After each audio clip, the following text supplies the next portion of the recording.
చూస్తే అధ్యక్ష మాట్లాడితే ఎక్కడ అప్పు ఉంది 10 కోట్లు, మేమేదో తప్పు చెప్పామని మాట్లాడుతున్నారు. మంత్రి గారు చాలా స్పష్టంగా చెప్పారు.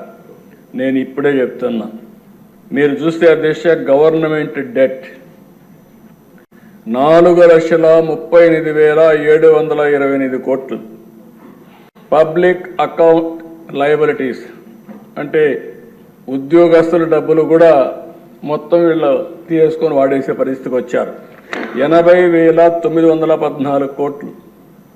కార్పొరేషన్స్ డెట్ 2,48,677 కోట్లు.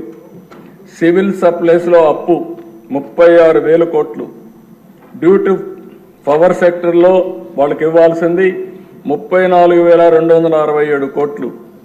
Outstanding dues to vendor స్కీమ్స్కి ఇప్పుడు బకాయిల దిశ మొత్తం కాంట్రాక్టర్ అందరికీ 1,13,244 కోట్లు.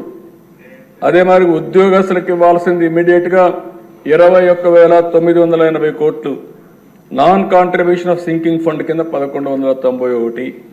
ఇవన్నీ కలిపితే 9,74,556 కోట్లు ఇప్పుడు తేలిన అప్పులు. ఇంకా తవ్వితే ఎంత వస్తుందో నాకు తెలియదు. నేను ముందే చెప్పా, ఓసారి దివాలా తీసామంటే అందరూ వస్తారు, మాది కూడా ఉందని.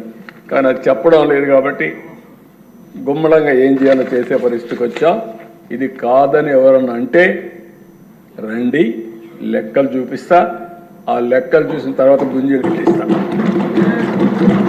ఆశానుకోవద్దండి, ప్రజా జీవితాన్ని దుర్వినియోగం చేయొద్దండి. పిల్ల చేస్తలు వద్దు. లెక్కలు లెక్కలే.